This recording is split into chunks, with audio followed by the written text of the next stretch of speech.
की आज आपण खीर बनवायला घेऊया। हे तांदूळ आहे, हे तांदूळ बासमती तांदूळ आहे। आपण आपल्या चवीनुसार आपल्याला जे तांदूळ पाहिजे असले ते आपण तांदूळ घेऊ शकतो। हे बासमती चावल आहे, याला आपण थोडंसं पाणी टाकून स्वच्छ असं हाताने चोळून तांदूळाला धुवून घेऊया आणि धुतल्यानंतर त्याच्यात थोडं पाणी टाकून त्याला 20 ते 25 मिनिटं आपण पाणी टाकून तसंच ठेवून देऊया। हां, हे आहे पेस्ट, काजू, बदाम, विलायची, खोबरं याची ही पेस्ट मी केलेली आहे। आता आपण हे खीरमध्ये वापरणार आहोत। खिरीसाठी आपल्याला ही साहित्य लागणार आहे।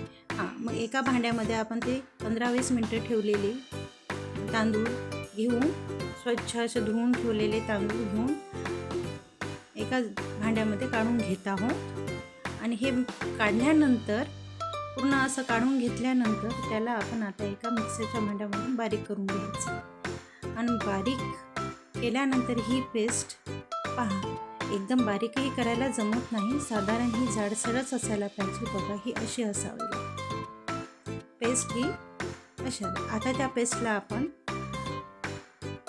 तव्यावर तूप टाकून त्याच्यामध्ये तांदूळाची पेस्ट टाकून त्याला छानपैकी भाजून घेऊया।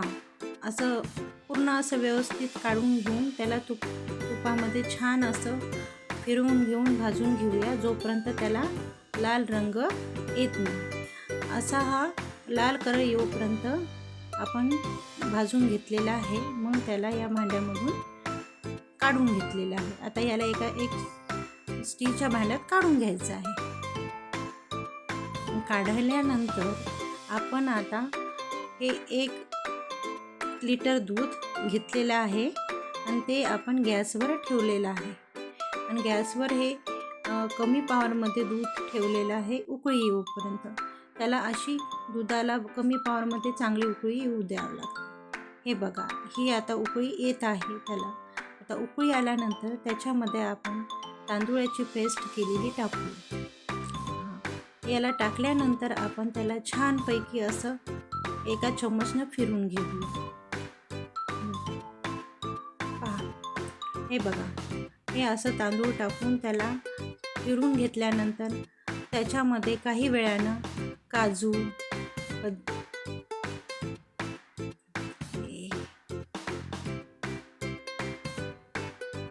बदाम,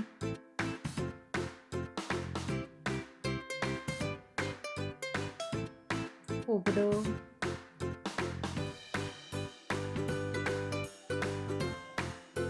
आणि विलायची पूड हे टाकून घेऊ।